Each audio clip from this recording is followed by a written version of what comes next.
Welcome to the Saturday Cadence podcast.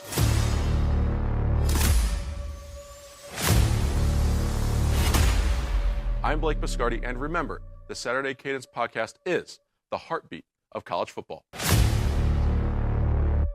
Week 10 of the college football season is here, and although the slate may not look as star-studded as it did in the preseason, we've still got some big matchups ahead. Lots to discuss. Who's the true number one team in the country through this point? Also, Brian Kelly is out at LSU. And then finally, our famous tagline, we say it every year, the games you remember are played in November. November football is here. David, your thoughts on this weekend and this whole Brian Kelly saga as we kick off this episode of the Saturday Cadence podcast? Yeah, past weekend wasn't anything crazy. There was some potential for upsets, never really materialized. But yeah, certainly the biggest story is Brian Kelly out at LSU, and after just a couple of years after he was coming down from Notre Dame, and ultimately it doesn't work out. And there were a lot of people who said it wasn't going to work out, and it just never really seemed like a great fit. And ultimately now both sides are going to move on. LSU is going to pay him a lot of money to go away, and we'll see Brian Kelly probably in the Big Ten or the ACC next year. Yeah, it was like David said, it just never seemed like the right fit. From the start, Brian Kelly was a meme, he was a GIF, he was, people were clowning him, and that can't be good for recruiting from the get-go. And then obviously you have LSU this year with a bottom three in the SEC offense. This offense is below Kentucky in yardage per game. So it's just not going to cut it. And at this point, Brian Kelly is going to be probably, downgrading a job if he coaches again. David, talk to me here about some candidates that could fit here at LSU. We know Lane Kiffin's name has been thrown around everywhere in this coaching carousel, but I actually think this is the most likely landing spot. You and I talked about that on last week's show because we anticipated this job coming open at LSU. This is easily the best job available now. I think Florida's the second best, and then Penn State seems they made the move first, but they're kind of backed against the wall here and seeing who they're going to hire. And then there's some talk here with James Franklin going to Virginia Tech. That was something early that we talked about. That looks like there's some smoke there that could turn into a fire, which means I think that would be a good fit for James Franklin. I think that would be really tough if that's a move for him in terms of Penn State because of recruiting. James Franklin would keep those ties right there in the Northeast and that Virginia area around DC. So would be a good move and fit for him into the ACC. But back to this whole LSU train here. Is this Lane Kiffin's job to lose, or do you think there's going to be some candidates that can come out of the woodworks? Maybe John Sumrall moves over from Tulane. What are your thoughts here for as far as names are concerned? I think it depends how high they want to go. Do they want to dole out another big contract like they did for Brian Kelly? I think Lane is fit. Obviously, he knows how to win in the SEC. That would certainly be interesting. But I honestly don't see that happening. I think Sumrall makes a lot of sense, obviously, from Tulane. It'd be easy. Joe Brady would be kind of fun after his time spent with the Bills. Obviously, the architect of that famous 2019 LSU offense. That could be interesting. He's been rumored for head coaching jobs in the NFL, though. So if he gets one of those, obviously, I would think he would take that. But that remains to be seen. So there's a lot of names out there. I think LSU is, job 1A or 1B out there, depending on how you view Florida right now. And I think they'll end up getting their guy in the end. I don't know about, all this Dan Lanning smoke is interesting, but I'm not buying that he leaves until he does. I think ultimately they're going to get somebody, one of the first three names I mentioned, or there's somebody thereabouts. Yeah, there's a lot of Dan Lanning smoke. We see some Marcus Freeman stuff being named everywhere. I don't think either of those two names would move to any of these jobs. Texas becoming available, those Steve Sarkisian rumors are true. I think maybe those two would entertain some conversations again. I don't see Marcus Freeman leaving Notre Dame, and then Dan Lanning, maybe he's lured by Texas, but he does have a great setup there in Oregon, backed by Phil Knight and Nike. So that's a great place for him. He's building something there, and he's been doing a great job and seeing if they can break through. Here, Oregon now has a tricky game against Iowa coming up, so we'll see how the Ducks end up finishing their season. But let's move into this, Grant. Who is the true number one team in the country right now? We have Ohio State defending national champions. Not that that should matter when you're ranking a team in the following November now, but you have Ohio State, Texas A&M, and Indiana. There are AP voters that are rotating these three teams up at the top of the poll. Depends what you value. If I'm asking you, Grant Kincaid, who's the number one team in the country, and why should everybody agree with you? Oh, well, I still think it's Ohio State. Obviously parlaying off of last year, a national championship, from returning a lot of talent, although losing some key pieces, obviously. But they've proven to be dominant, especially the defense has improved, if anything. So I think we have a team that is possibly even better than last year. Obviously, that is premature saying for sure, but it's looking like it could be possible, and that's been talk around the country. So I don't think it's crazy to think that Ohio State is that de facto number one team. But with that being said, I don't think Indiana is far behind at all, especially, considering it's Indiana. I think what Signetti has done at Indiana with the win he's pulled off at Oregon and the consistency he's been able to get at Indiana, it's probably the only thing that rivals Ryan Day's run right now.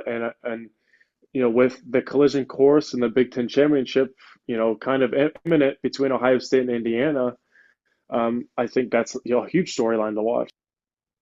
David, let's look at this real quick too. Grant's making the case for Ohio State being the number one team in the country. I agree with him, but I think what this is really about is some recalibration. Is Indiana really this good? Can Indiana be really this good? Can Texas A&M actually be a number one team in college football? These two programs, they don't normally get to these heights. They don't usually win those games, but now they are.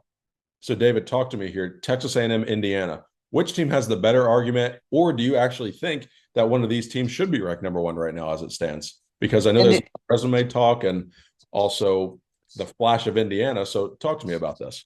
Indiana has a better win and is undefeated, so they definitely have a um, better reason to be ranked number one right now. I think that both of these teams, ultimately in the end, we're going to find out whether they deserve it or not. Indiana's going to play Ohio State. If Texas Tech keeps winning, they're going to be in the playoff. So we're going to find out how good both of these teams are. And same with Ohio State. For the people who say Ohio State hasn't played anybody, they'll play Indiana eventually if things keep going the way they're going. So we're going to find out eventually. I would advise everybody to slow your roll here.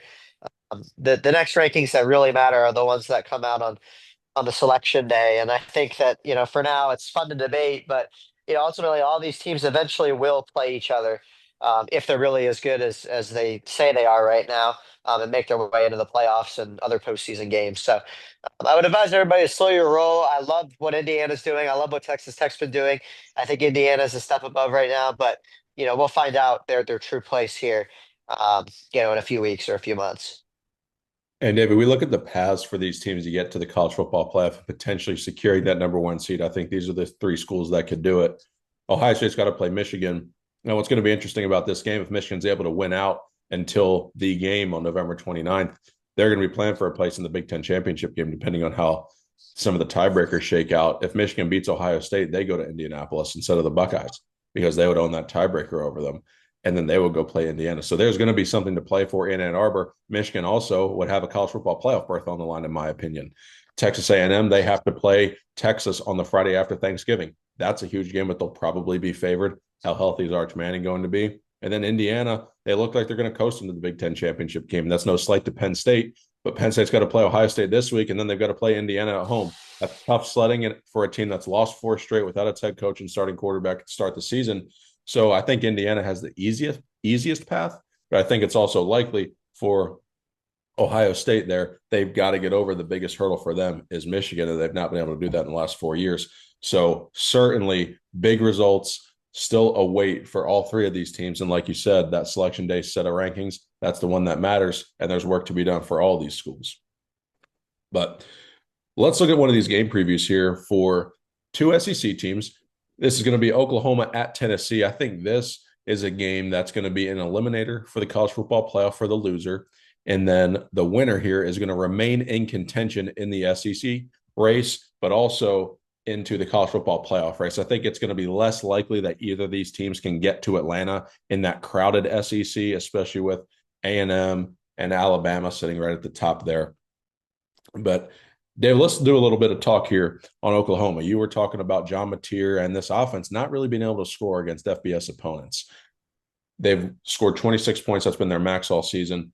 Talk to me about this Oklahoma offense and if you think they can score against this Tennessee defense. Well, I'm going to stick with it. I think, last week was kind of a measuring stick, and ultimately they were a little bit short. It was really, a nice win for Lane Kiffin, kind of getting some people off his back. Um, but Oklahoma still just 26 points, and that's not going to cut it. They're going to have to play on the road this week, under the lights at Neyland.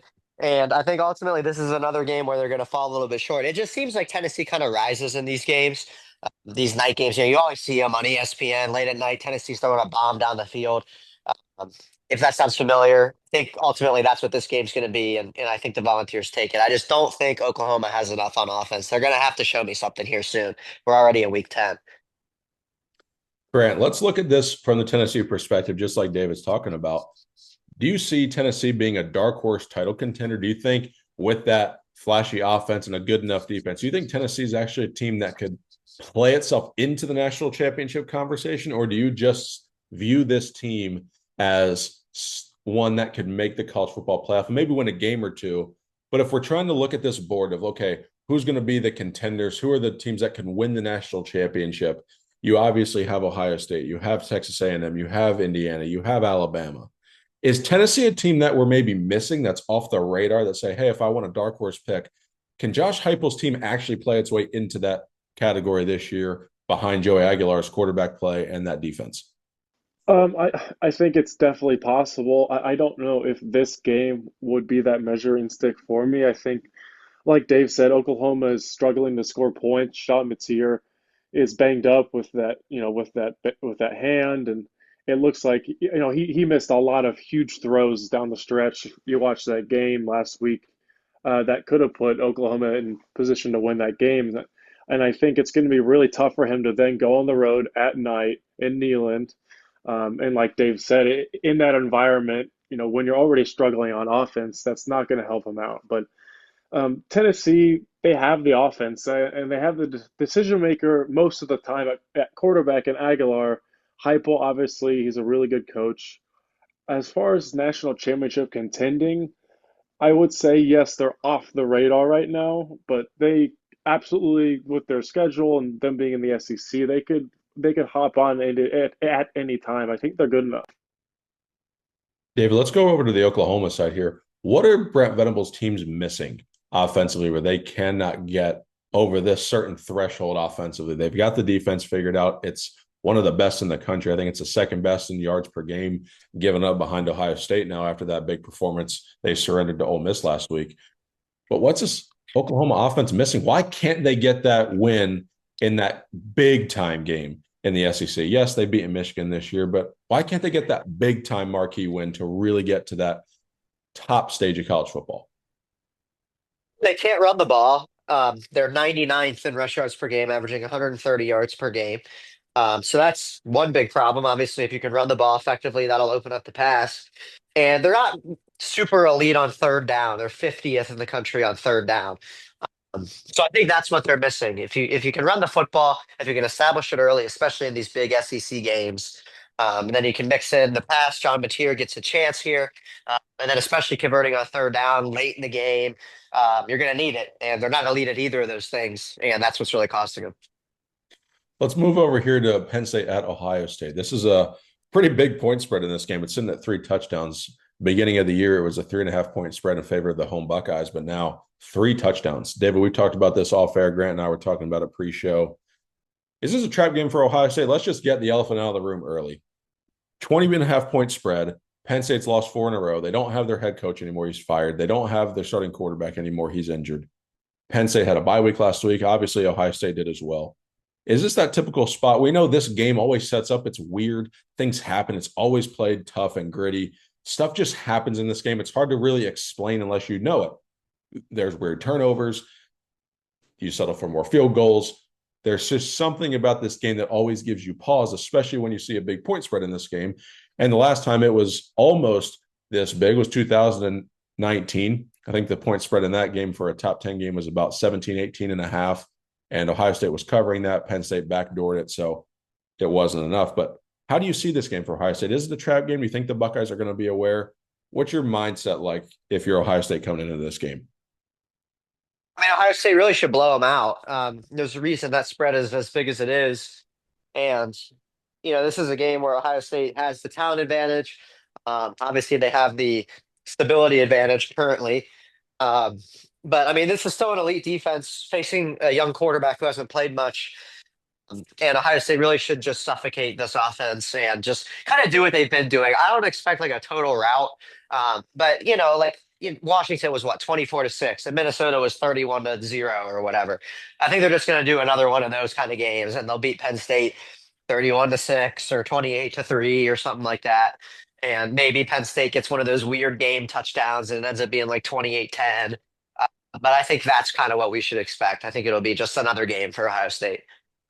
Grant, all year long, Ryan Day has had the mantra for his team, it's about us. And I think where that has come from is now Bill Rabinowitz's book has come out detailing some of the college football playoff run from last year and getting some insights into that team meeting, that infamous team meeting happening after the Michigan game where players challenged Ryan Day.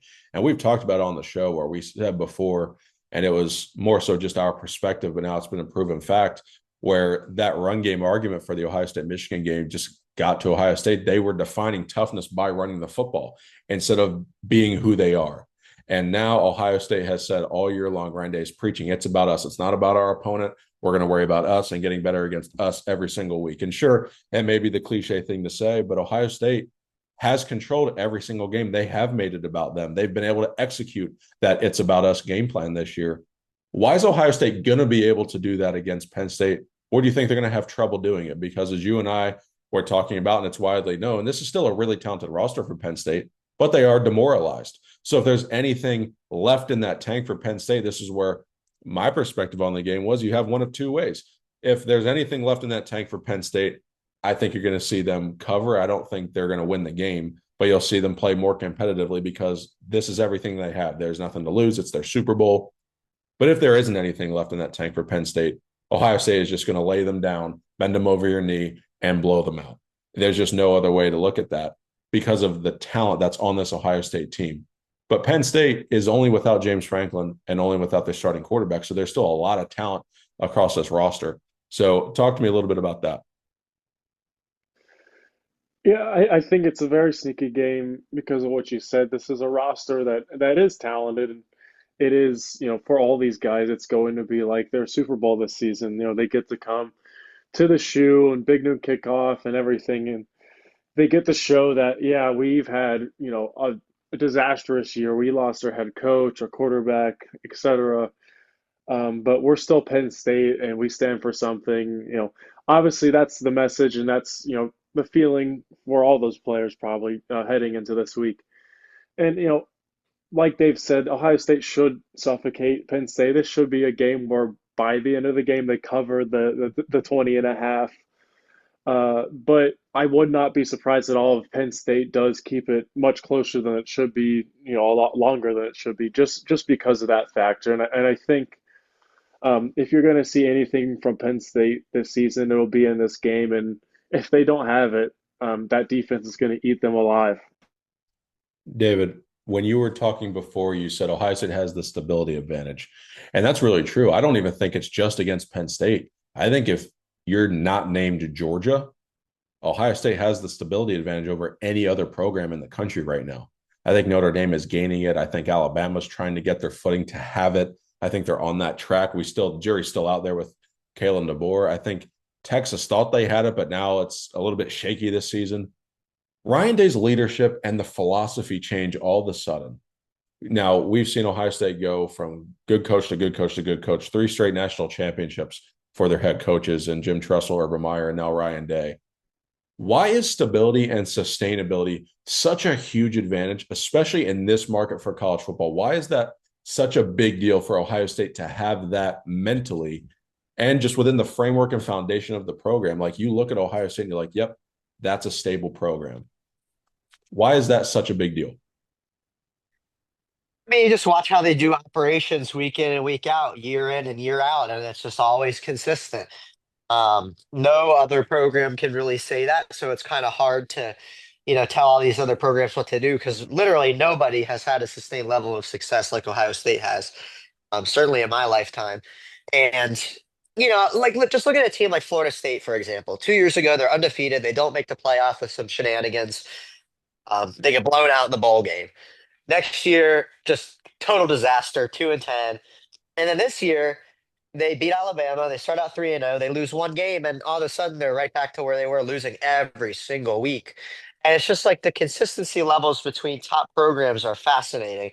And I don't think anyone's been able to replicate what Ohio State's done. But with Ryan Day and this current iteration, what he's doing is great. Obviously, it resulted in a national championship last year, but you got to keep winning, and that's the expectation at Ohio State. So I think he understands that. But ultimately, that's just what he has to keep doing. He has to keep winning because those are the expectations.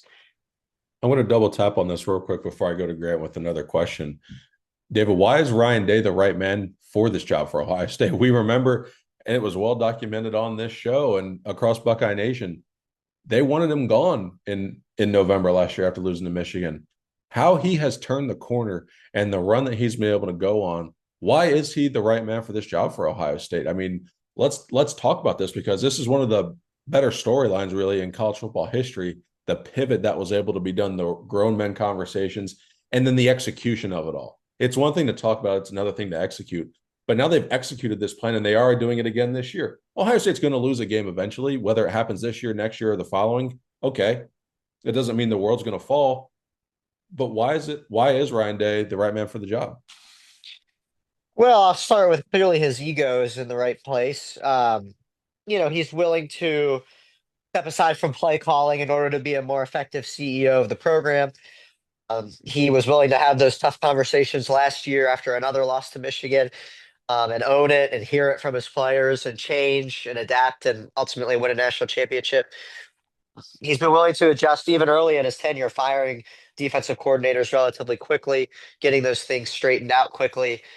Um, and coming in a relatively tough spot, Urban Meyer leaving the program, Ryan Day gets a taste of being a head coach and really had to steer the ship for those 3 weeks. Um, and then Urban retires and Ryan Day takes it right from him, and then you're in a good spot. So I think he's just kind of kept the machine going, and it's been great for both parties. And I think definitely his even keeled and level headed nature really works well with such high expectations at a program like Ohio State. It's really one of a kind in that regard. It absolutely is. And it really is a testament to his leadership. And this modern age of college football, chaos is imminent. The transfer portal happens. So it's so easy to be like, the floor could fall out from under you, and you could also stack the cupboards immediately. So many different variables can happen in this sport. So to have that stability and sustainability is huge for a program, especially like Ohio State with the resources. And you see now Florida and Penn State and LSU, they have head coaching moves. What if some of those players hit the portal? What's a place that they're going to look just because of those factors? Ohio State. And boom, Ohio State fills a hole. Look at Caleb Downs and Julian Sayin. They were able to get them from Alabama after Saban left, and the production that they're gaining from those two players. And that's why.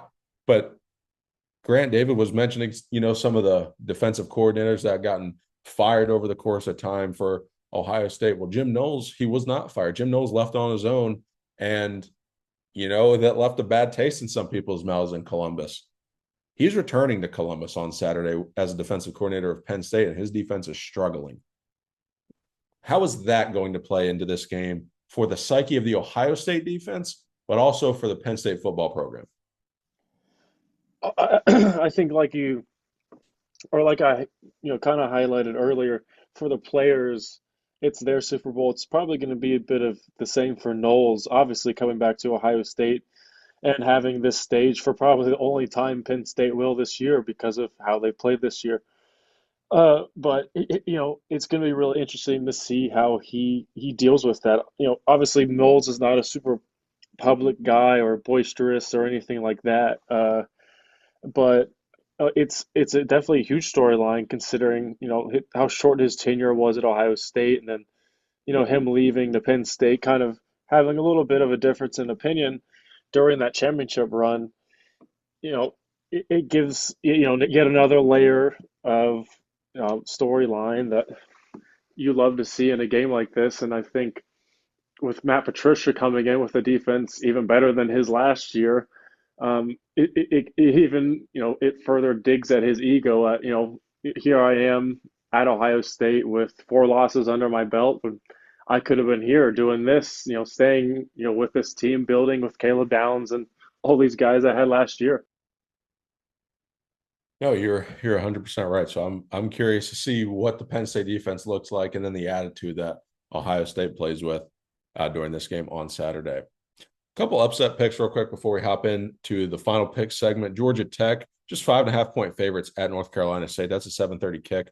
I think that's a spot you got to watch out for Brett Key's program. And then Virginia at Cal. Cal's been up and down all season. They started really strong. I think Virginia's got to be on watch there. Out west, just 4.5-point favorites. Let's walk, though, into the Saturday 7 pick segment. We're going to start Vanderbilt at Texas, third straight week. Vanderbilt's been on the board. They're ranked number 9 in the country. Big win over Missouri last week, surviving. David, then Grant, Texas favored by 2.5 in this game. Does this Pavia magic continue? I think what's a little bit overstated here with Diego Pavia, and David, you kind of called me on this last week. He's not thrown for over 200 yards against a Power 4 team this whole season. Texas has a pretty good defense. Got a little bit exposed last week against Mississippi State. Talk to me here. Texas, 2.5-point favorites hosting Vanderbilt. I mean, Vanderbilt kind of just keeps doing it, and yeah, I've been impressed so far. I like Texas here. I think they've got a big team. They're big and strong, and I think Diego Pavia is not the biggest guy, and I think this could be a game where Texas's physicality kind of takes over. Grant, I heard you laugh, but it's true. I know, I love it. Yeah. It's true. I mean, Yeah. ultimately, these are Texas has some big dudes up front, and ultimately, this is a chance where those big dudes could pay off. They got some really big names in the transfer portal. They've been playing well as of late, so we'll see if that continues. I'm going to take the Longhorns. Yeah, yeah, I'm gonna have to take Texas too. Dave is right. There's Pavia is a really short guy, and no matter how big his ego is, he's not gonna be able to throw over a defensive line that's that big and has that much of an advantage over him. So, I think Texas with their back up against the wall and everything, I would take them. I'm going to take Texas here to win and cover. I think last week I said I thought this was the week they put it all together. They survived last week. They didn't have to suffer because of it. This week, though, Texas is going to come in with an attitude. Number 9 team in the country. They're going to get a big win at home. Miami at SMU. SMU's pass defense is Boo Boo Cheeks University, second to worst in the entire FBS. Miami, Carson Beck, but SMU does get some turnovers all the time. Carson Beck, we know he's famous for throwing some interceptions, but he's also played well this season outside of that game against Louisville. The Hurricanes are 12.5-point favorites on the road in Dallas. David, who do you have?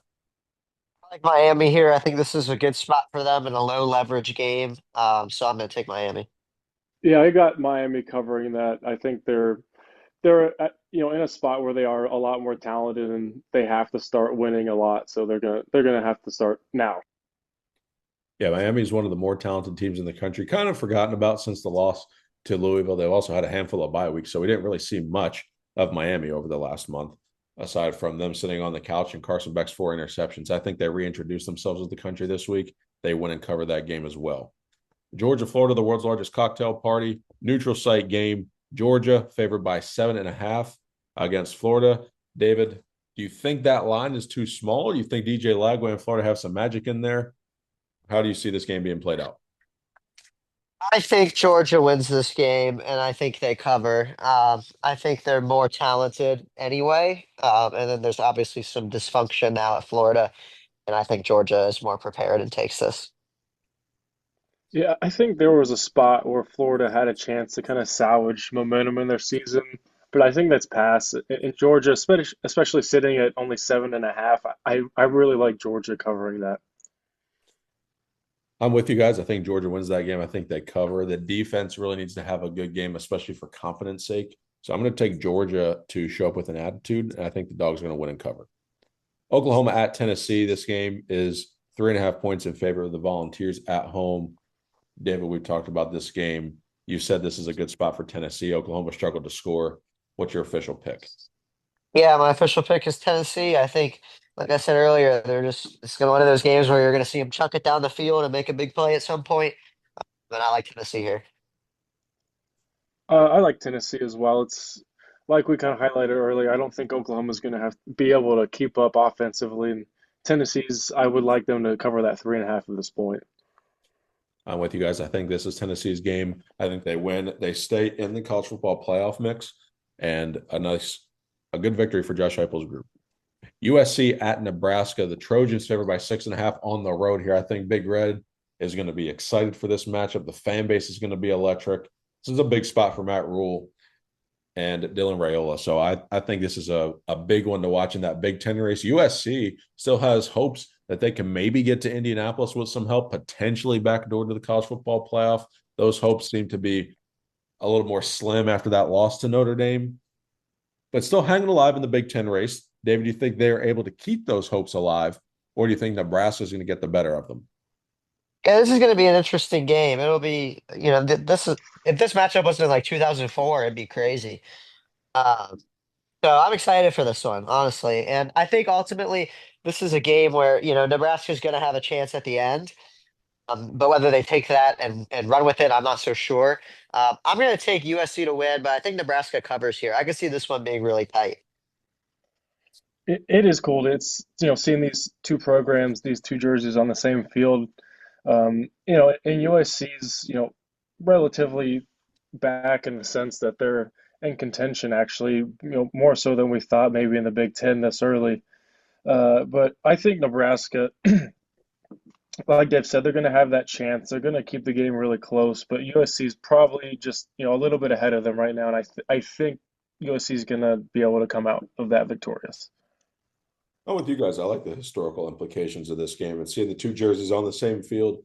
David, I'm with you for this pick, though. I think USC is going to be able to win the game. I don't know if they're going to be able to do it with a cover. So I'm going to take Nebraska at home and I hedge myself a little bit there. I do think this will be a tight game. Those boys will be ready to go as Matt Rule continues to seek a signature win. Cincinnati at Utah. Big game here in the Big 12. The Bearcats quietly playing well. Utah, though, favored by 10.5 in this spot. They're at home, late kick. Who do you have? I was actually at Nippert last week for the Bearcats win over Baylor. And they look good. Baylor isn't much this year, but it was a good win for UC, and I kind of like their talent, and I think they have a good team. Obviously, lost to Nebraska in week one, haven't lost since. I think they keep it close here, but I like the Utes at home. This just feels like one of those games for Kyle Whittingham. They've been winning for so long at home at night. With game day there, I'm going to take the Utes at home, but I do think UC covers.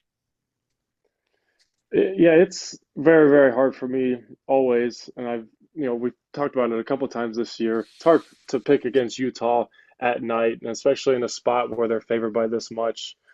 So I would have to take the Utes to win, but where it's sitting at 10.5, I have to agree with Dave. I think Cincinnati can cover that. I agree with both of you guys here on this one. I was advised by my counterparts on the show not to pick against Brandon Sorsby, so I'll pick them to cover. I'm going to take Utah to win at home. I took them to lose at home before I was right. I think you can only get struck by lightning once every so often, so that was my lightning strike for the year. I will take Utah to win this game at home. Like you said, game day is going to be there. Big environment, charged up crowd, and a meaningful game here in that Big 12 race as the Utes stay alive. Final game here is going to be Penn State at Ohio State, 20.5-point spread in favor of the number one Buckeyes. David, who do you like and by how much?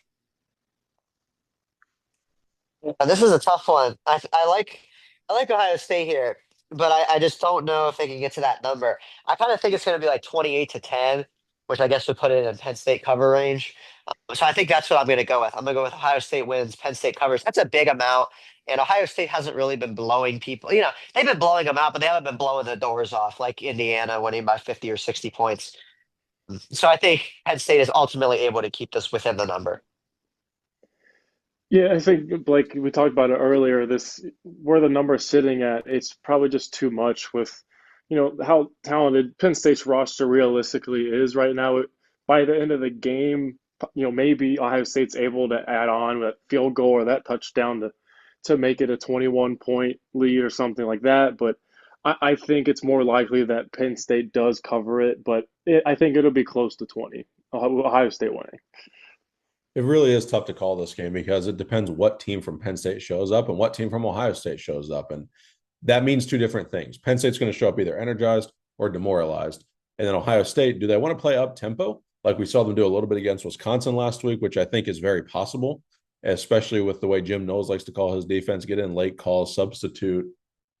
I think Ohio State may go up tempo, which then opens the door for scoring points, but can they execute in the red zone? Or are they going to just stick, like David, you have said it, about playing slow this year, not really blowing the doors off of these teams, and then that pace of play, it's among the bottom in the country because they're saving for the stretch run for the college football playoff. But this is a matchup style game in terms of rosters.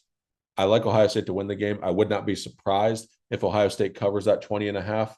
I just feel better picking Penn State to cover that because it's such a big number, because I respect the talent that's on that roster. So would I be surprised with the Buckeyes cover? No. I'm going to take Penn State to cover and Ohio State to win the game.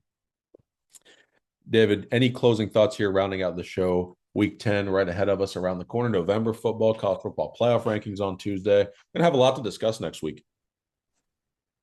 Yeah, I mean, this is another pretty light week, but we're getting closer to November, and those will be the games to remember. So we still got a few good ones this week. I'm excited. Utah, UC obviously gets game day, and then those matchups in the SEC should be fun. USC, Nebraska, Ohio State, Penn State, a lot of history with those four programs. So yeah, should be a good week. Absolutely. And guys, we appreciate you for tuning in to today's show. Great slate ahead. We're going to have you guys covered on socials at Saturday Cadence, at T Silver Bulletin, website tsilverbulletin.com. Make sure that you guys are staying tuned. We'll have all the coverage for you, and we will see you on the Monday show. So enjoy the weekend of college football, and we'll talk to you guys on Monday. God bless.